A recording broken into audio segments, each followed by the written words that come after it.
Daniel. So I am in Iowa. What is it, like Falls? City Falls? Cedar Rapids. Cedar Rapids. So not even close. I can't even remember where I'm at here.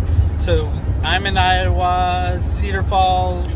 Just got done talking to Andrew at an event where he talked about, it was with disabled Americans, and we're going to the Iowa, what is it? It's like an office opening. That's what it is. So we're on our way to an Iowa office opening here and in another close by city.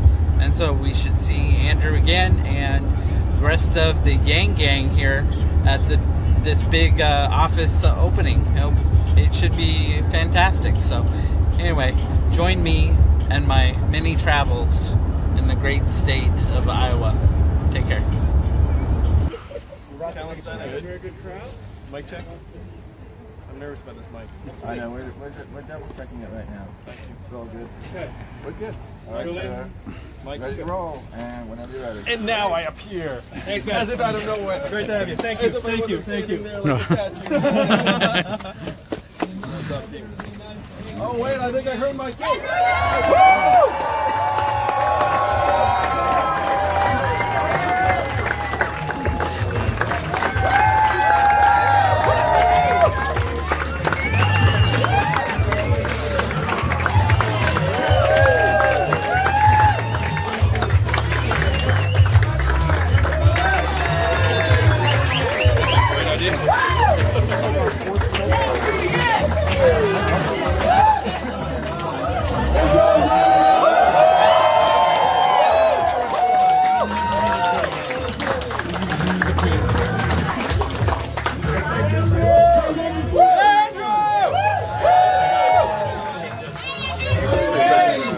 Superpowered Iowans in one room. I understand. Some of you are from out of town. Raise your hand if you're from out of town. We got some out of towners. Yeah. Some people. It is so great to see you all. How many of you were in Des Moines for that giant event? If you were not there, you missed some history in the making. It really was historic. It was awesome. It was so much fun. You can YouTube it. But thank you for being here for the grand opening of the Yang 2020 Iowa City Campaign Office.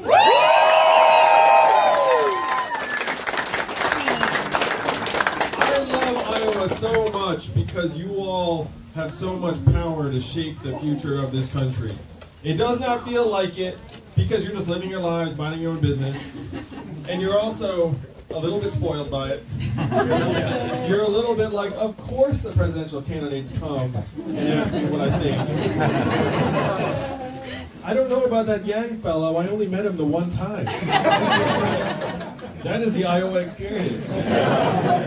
But I have to say, the Iowa experience, people ask me, they say, what do you think about the caucus system? What do you think about the fact that Iowa has so much power? And I tell them, first, I love Iowa and I love Iowans. But second, if you had another state go first, they would have no idea what to do. They really wouldn't. You all have this incredibly developed political culture that has been built over decades and generations. You're a little bit used to it. You know, I've been asking people a question just to get a sense of it. Hold your hand up to show how many presidential candidates you've seen so far this cycle in person. So this would be 4, it'd be like 9, 10. So hold your hand up. It's you. This is you, man. I love it. I do love the ones. I do love the ones. But this is what I'm I think them all by accident. It's a random encounter. But this is the power you have. The presidential candidates all come here because they know that you can set the entire country off on a new path. And it doesn't even take that many of you. You all know I'm a numbers guy. I've even got the math pin to prove it. Wouldn't it be hysterical if I was just terrible at math? Like all like this giant sham. I hope they don't find me out. But not that many Iowans actually caucus come February 3rd. 250,000 would be an all-time high. I think last time was a bit lower than that. It was maybe 217,000, around that level. And someone says that's crazy behind me. I'm sorry I'm showing you my back. I apologize. Ooh, especially a little kid. Hey, you should know, someone showing you their back for a long time is a little bit rude. But unfortunately, I've got a bunch of cameras over here. Running for president is all about camera angles. It's true. But this man doesn't have a bad angle on it.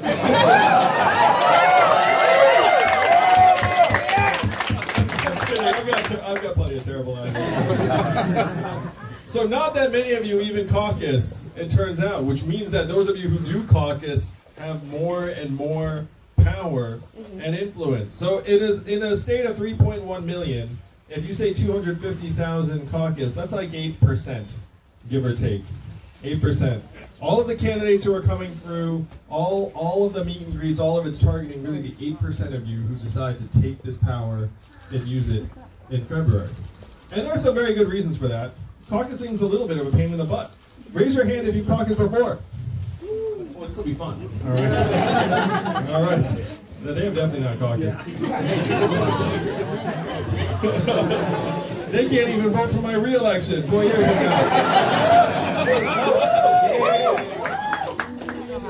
So if you caucused before, you know a little bit what I'm talking about. This is not a situation where you go in, you like, you know, pull the curtain, you like pull the ballot, you get your sticker, you feel good about yourself, you walk out.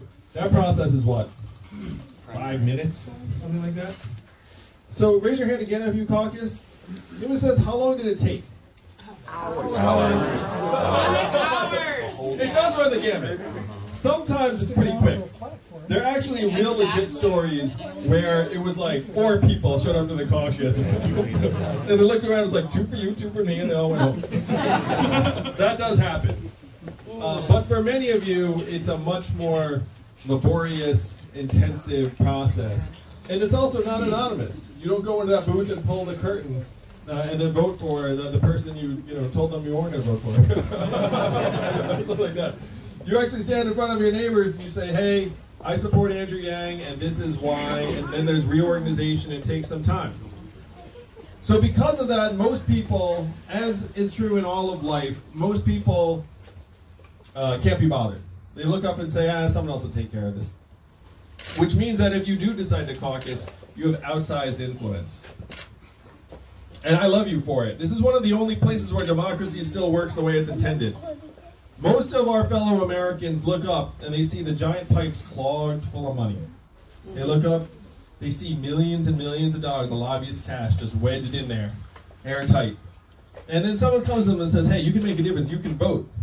They look up and they're like, I don't know if my vote's going to do it. And they are generally right. Their votes cannot flush the pipes, but yours can, Iowa. That is the magic. I've been telling this joke, but it's true. Do you know how many Californians each Iowan is worth? 1,000. That's right. So you look around this room today, there are approximately 120 of us. What's the fire code here? There are approximately, fire code -1. Now, there are approximately 120 you here tonight.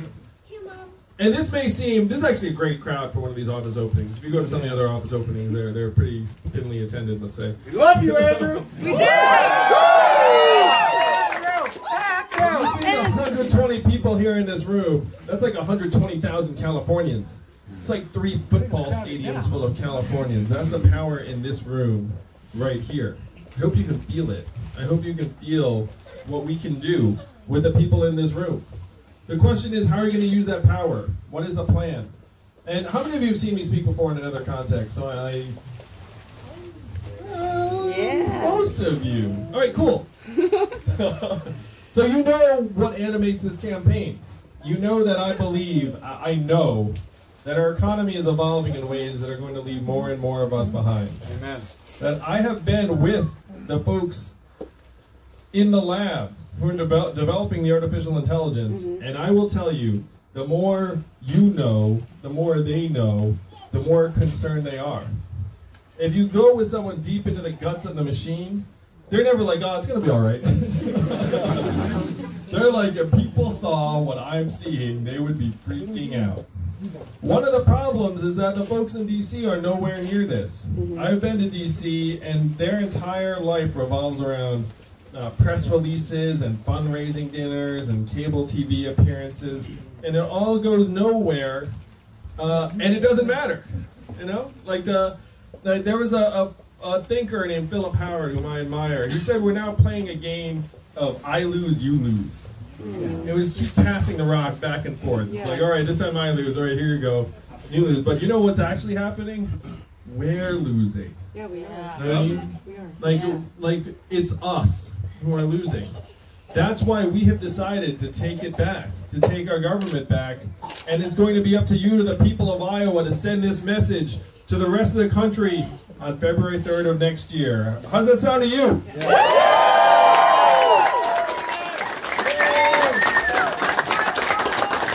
Yes, it's time to flush the pipes, Iowa. You're looking at the plumber. Mario. I actually would abandon the fact I would call a plumber. My wife would be like, Andrew, I'm not letting you do those. I've screwed it up worse. This campaign is fully of the people. We raised $10 million last quarter in increments of only $30 each. So my fans are even cheaper than Bernie's. No, wait. Almost as cheap as Bernie's. Like just neck and neck. And people sense that I'm just trying to solve the problem. Certainly, the big companies would never send the random Asian man. They'd be like, oh, this is going to work. Let's try and get this guy. It's comical because it's true. But the $10 million, that was a tremor in the political universe.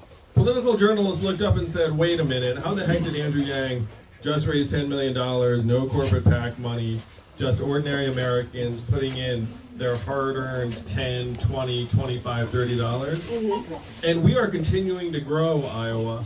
They have not seen anything yet. Yeah.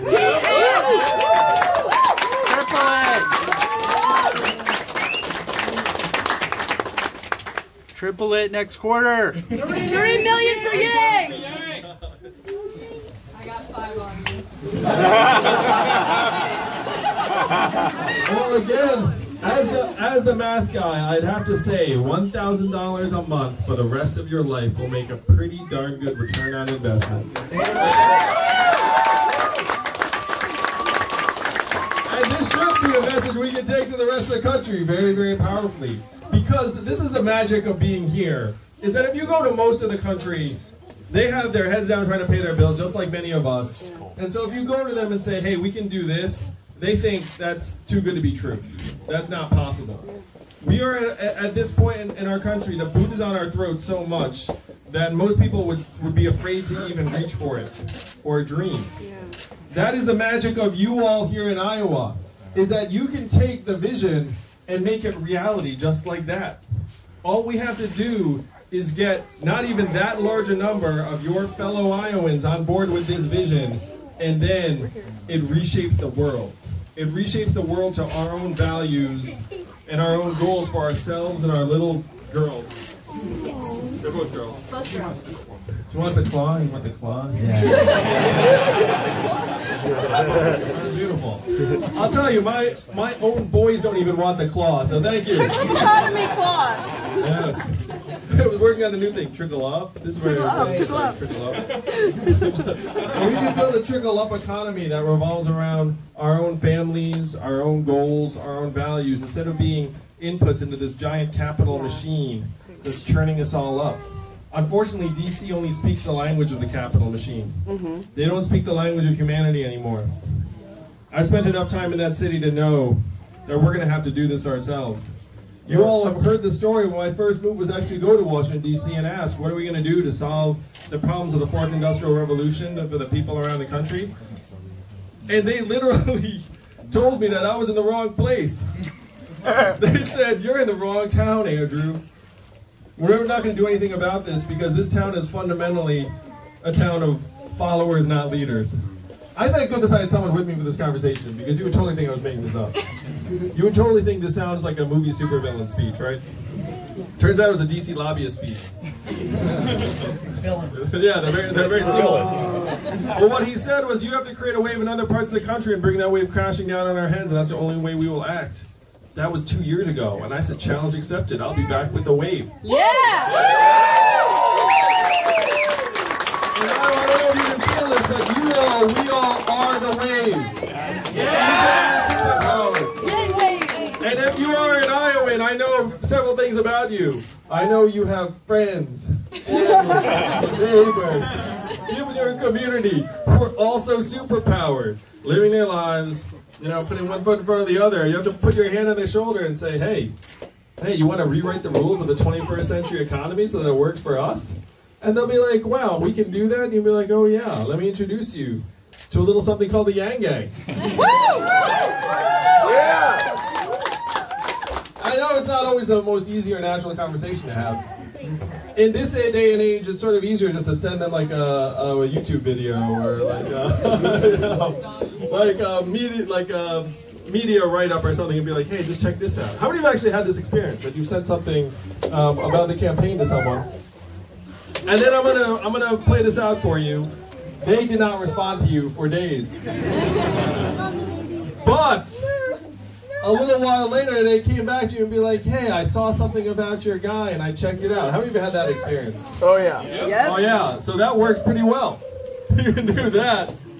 You can talk to people in person. We get enough superpowered Iowans, we can turn the whole country in this direction, because as soon as we let them know that this is a possibility, there will be no stopping us. The American people are a sleeping giant. You all are the smelling salts. Wake up, America! Really. And I'm happy to say you are already awake. That's why I love being here. The vision is on February 4th of next year. Only, what, 100 days from now? February 4th is the day after. That's what I'm talking about. February 4th, I want you to see with me the headlines, where they will say, who just won Iowa? What just happened? That is going to be the headline around the world. And it will be very, very entertaining to see the responses to our victory. You will see, you can already see the talking heads being like, oh, well, this says this says that. The problem is,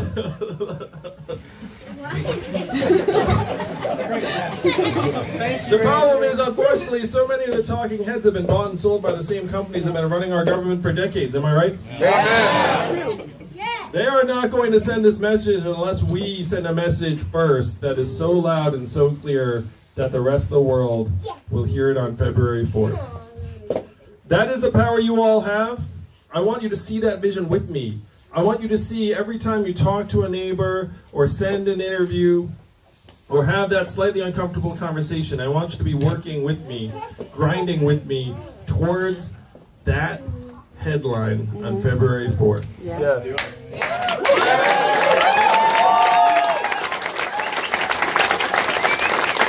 And you will not be alone on this, because the Yang Gang will be with you every step of the way. And we have a big ad buy coming here in Iowa that's going to make your lives a little bit easier. Yeah! So when you start talking to your friends and neighbors, they'll actually say, wait a minute, I saw that guy on the TV. Yep. It's the mad guy. And yes, I did say television.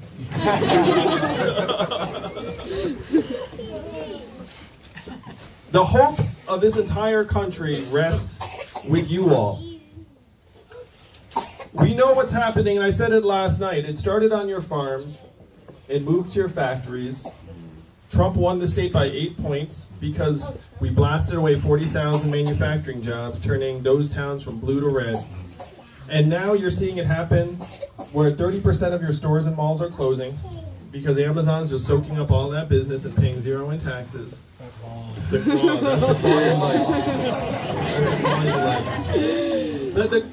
Unfortunately, the claw is kind of evil. It's not a good claw. But it's okay to like it because it's fun when we do it like this, right? We have to stop it. We have to turn the tide before it hits your highways, Iowa. By the time it hits your highways, it's going to be a little bit too late. Yeah. I love stopping at Iowa 80. Raise your hand if you've been to Iowa 80 and down. Yeah, it's wonderful. It has like snacks as far as the eye can see and a really reasonably priced buffet. And they say on the wall, they say very proudly that 5,000 people stop there every single day. And that's obviously not just truckers, that's families, that's everyone on that drive. But a lot of it is truckers. You see the entire army of trucks parked there. And those truckers don't just stop there and get a bite to eat. They sleep there, they rest there, they socialize there. They have this entire complex at Iowa 80 for the truckers. What is it going to mean for the truckers who stop there every day when the robot trucks hit the highways in 5 to 10 short years? Yeah. What is that going to mean for the millions of American families that rely upon those trucking jobs to pay their bills? What is it going to mean for the millions of Americans who work at Iowa 80 and the other truck stops, motels, and diners around the country that rely upon the truckers getting out and having a meal? Bad news. Bad news. This is all around the corner, and you all have to send a message to the rest of the country that we can see it, and we choose a different future for ourselves. Yeah. We choose a new way forward that actually prioritizes us and our families. Whoops. Averted. The Russians.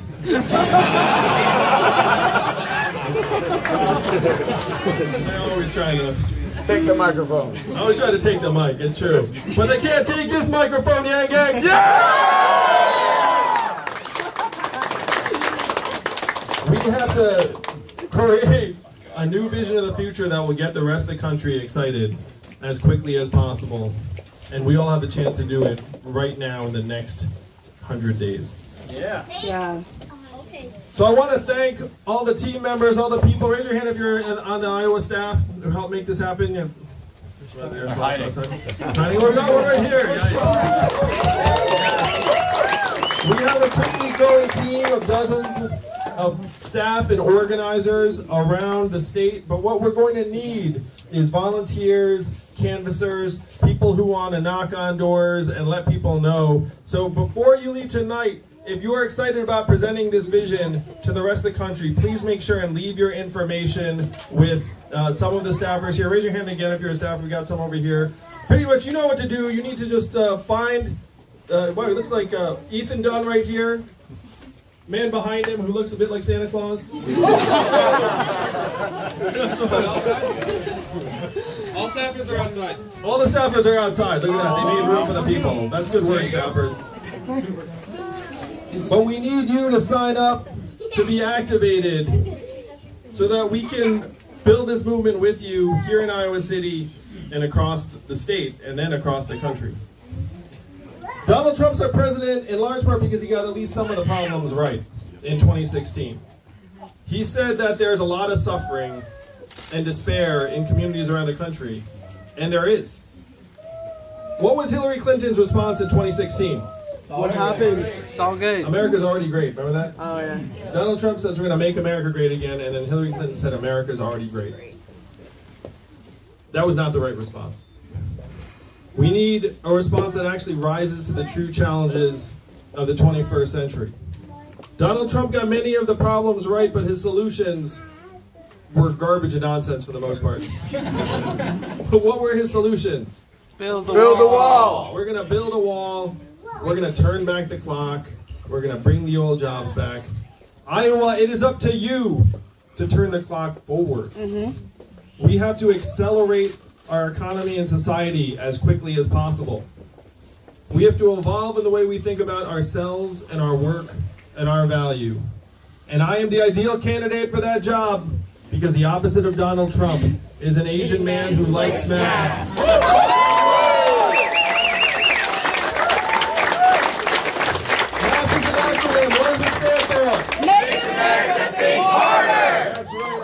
And that is your job. You're going to help make America think harder, and that's how we're going to move the whole country forward in 2020. I love it here. I love you all so much. And I'd love to take some questions and take some selfies. Selfies over here. Oh, these things. What's your thought on 5G? I'm pro 5G as long as we make sure that some of like the possible negative effects are being accounted for. But generally speaking, 5G could be a monumental step forward in many respects. That's a nice yelled out question. I like to go man-woman, so yes. I don't know. Yes. Hi, my name is Cecily. I live in Iowa City. My mom is a paraplegic, and she's really interested in the $1,000 dividend a month in order to pay for health care and other things that she needs to live her life. She's also an attorney, but unfortunately, the job market for attorneys right now isn't great, so she's on contracts that don't provide health insurance.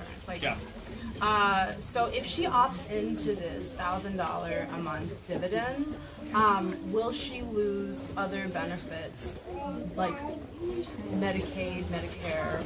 Will she have to pay more for her health insurance? Like, how does that work? How does that work? Can you repeat the question? Sure. Thank you for that. It was Cecily, right? So Cecily's mom is paraplegic and an attorney, and she's concerned about her health care costs, and she likes the sound of $1,000 a month. You all like the sound of $1,000? Yeah. And again, I know it sounded like magic the first time you heard it. It sounded like a gimmick, but that's again the beauty of this place. This place makes magic possible. It's awesome. And this is not Andrew Yang's idea, the $1,000 a month. This is Thomas Paine's idea. This is Martin Luther King's idea. This is Barack Obama's idea. I don't know if you saw, like, recently he came out and said, we're going to be dealing with this. I'm going to go on a limb. I think he loves Joe even more than he loves me. My story about Barack Obama, he has very large hands. And if you met him, you know what I'm talking about. If you met him, I know some of you must have met him. The anti-Trump one. Right? He has large hands. So the $1,000 a month would go to every American adult, including obviously our mom. And this does not have anything to do with Medicare, Medicaid, or any health care coverage. If anything, we have to ramp up our health care coverage so that we get affordable, quality care. When I say affordable, I mean essentially nearly free. Because right now our healthcare system is like the worst of all worlds. We're spending twice as much on our healthcare as other countries to worse results. And when it's someone like your mom or really any of us, when we get sick or injured, what's our biggest stressor? What are we going to pay? How are you going to pay for it? There are millions of Americans who are actually just suffering and living with illness and being like, oh, I can tough it out. Because they're scared of going in. And they know the system's going to gouge the heck out of them if they get in there. It does not have to be that way. The problem right now is our healthcare system is designed not to make us stronger and healthier. What's it designed for? Profit. Make as much revenue and profit from us as possible. So I'm for a Medicare for All plan that would provide quality, affordable care to every American. I would not get rid of private insurance. I think the job of a public healthcare option has to be to outcompete private insurance and show the American people that it's just a much better deal, a much better bargain. So your mom, $1,000, hers free and clear, and our healthcare costs, if anything, would go down. And I want to talk a little bit about some of the healthcare costs I suspect your mom's dealing with, which are prescription drug costs. Just go up and up and up. That's their business model. You know, we get charged sometimes 2, 3, 4 times as much for the same drugs as they're charging other citizens in other countries. Correct. Yep. And sometimes we even paid for the development of those drugs. So I've got a 4-part plan to make sure that they can't gouge us. Number one, they have to actually negotiate for prices with the government. Because right now, you're not going to believe it, the drug lobby is so powerful, we're not even allowed to negotiate for lower prices. Can you believe that? That's crazy. That's number one. Number two, they can't charge us more than they charge people in other countries. Number three, if they fail at number two, then we can actually take the license from them for their drug. And number four, we have a public drug manufacturing facility so we can manufacture the drug if we take the license. Do you think that drug companies would then stop gouging us? Yeah. This is the only way to fix it, because the drug companies only know one language. It is money. You have to hit them where it hurts, and that's the only way to improve their behavior. And I already know what the drug lobbyists are going to say. They're going to say, if you do this, then we will not have enough to innovate and invest in new drugs to keep you healthy and strong. The truth is they stopped investing in innovation years ago. Their labs are drying up. You know how they get the drugs now? They buy them. They wait until the drug's already been developed and they buy that thing. They're essentially financial operators at this point. So I already know how they're going to try and argue it, and it is nonsense. We have to make things better for your mom and people around the country. And I will say, being an attorney used to be a stable livelihood in this country. It is not anymore. There are tens of thousands of underemployed lawyers who are swamped with debt up to the moon. I owed over $100,000 myself in school loans throughout my entire 20s and some of my 30s. This is a little off color, but I used to call my debt load my mistress because I felt like I was writing a check to a family in another town. I was like, I hope Sally Mae is having a good life. And I have a suspicion that your mom might still be paying off school loans. And that's another problem we can address together. We're up to $1.6 trillion in school loans. And if you're people, you can stay trapped in your parents' basements for years paying off loans. Or you can start families, start businesses, buy homes, and do all the things that would move our country forward. That's an obvious choice. We should choose our people. What do you think? Yeah! And then, of course, the great American line will come out. They will say, we don't have the money. And I'll say, are you kidding me? Do you all remember voting for the $4 trillion bailout on Wall Street? No. No, of course, none of us voted for it. Do you remember anyone saying, where's Wall Street going to get the money? No. We had a choice then, too. We said we can either keep people in their homes or we can bail out the banks. What do we choose? Bail out the banks. Yeah, we're in that situation again, and I say this time we choose our people. Bail out the people! That was a long way to answer that question, and it went a few different places. And now the next question. Andy, 2 more, and we'll do selfies. All right, 2 more and then selfies. There's a couple guys down there that are... Ooh, I like them. You have to decide between you which one of you is going to Rock, paper, scissors.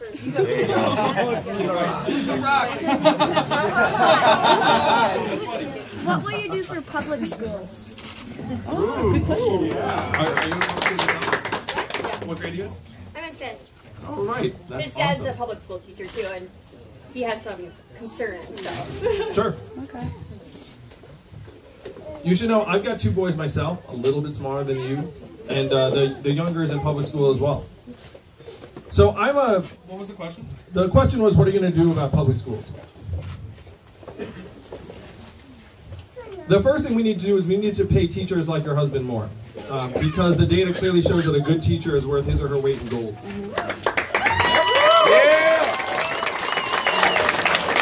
The data also shows that paying teachers more is a great way to enlist and retain talented teachers. Shocker. Yeah. You know? Like pretty common sense. Another thing the data shows is that having more teachers for a certain number of students is good for their learning. So we should hire more teachers so it's not that you have 1 teacher and 30 students. Mm-hmm. We have to de-emphasize SATs and standardized tests because right now they're more of like a coercive instrument. They keep teachers from actually doing what's best for the kids on a daily basis. Do you all know that we invented the SAT during World War II as a way to figure out which kids we didn't want to send to the front line? Isn't that the darkest thing you've ever heard? Mm-hmm. And now we treat it like every year is wartime in our schools. And that's what our kids are experiencing. We need to lighten up on the standardized tests, let teachers do their jobs, and start having much more holistic ways of telling our kids how they're doing.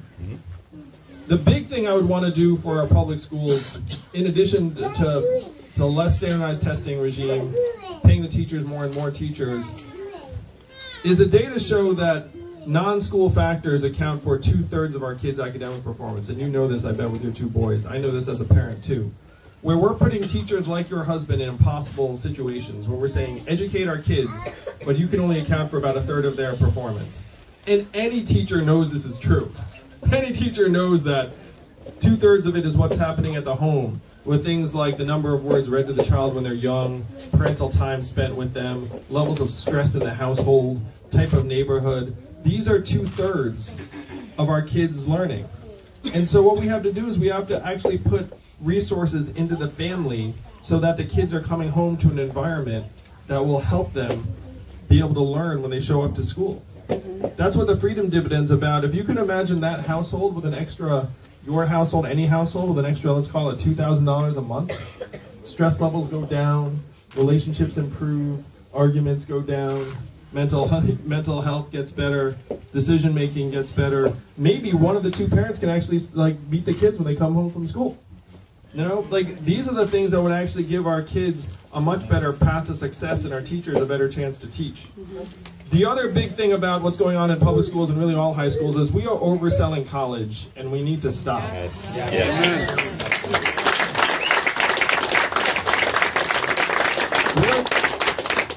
Only 1/3 of Americans are going to graduate from college. Only 6% of American high school students are in technical, vocational, or apprenticeship tracks. In Germany, that is 59%. Think about that gulf. As usual in the US, we are taking the easy way, the cheap way. It's much cheaper and easier to throw textbooks into a classroom than it is to bring them out to a shop or a garage and actually teach them how to work in a trade. But that's where we should be driving many, many more of our young people for whom college is not a perfect fit. Many of these jobs are going to be with us for a longer period of time. By overprescribing college, we're compounding the problem. You know, only 59% of people who start college finish in 6 years. So 40% are not finishing. Many times they'll drop out and never finish. And does the school ever give them a refund? No. Does the school ever say, what, we weren't a good fit? You're only here for a year? Oh, here's your money back? Of course not. So you have kids walking around with life-changing debt and no degree. Yep. We have to get the cost of college down. We have to put money into our hands, but we also have to stop over-prescribing college for so many kids. Because right now they're getting the message that it's college or bust, and it does not have to be that way. And that would actually fundamentally change how we're teaching our kids in these high schools. Because right now, we treat them like they're an assembly line to college. We should be teaching things like financial literacy and social and emotional learning and relationships and the arts. You know what has a great correlation to success in life? The arts. You know, we treat it like it's this afterthought. It's actually one of the most fundamentally positive influences on our young people. And I dare say, in a society where we each had $1,000 a month more, do you think there's going to be more art? Yes. Do you think there's going to be more creativity? Yes. Do you think there's going to be more risk-taking? Yes. More entrepreneurship? Yes. More volunteerism? Yes. Yes, this is the society that we can make possible, that you all can make possible. But I have to say, people of Iowa, this will live or die with you. If you make it happen, then on February 4th, the rest of the world can wake up to the fact that we can build this society and present a new way forward together. If you do not take it, then it will blink out like a flame that has been extinguished. And then we will have 4 more years of your stores on your main streets closing, of the AI getting smarter, of the robot trucks inching closer and closer to your highways. We have to turn the tide right now, and it is up to you. I know you will not let the country down. Thank you all very much. Yeah!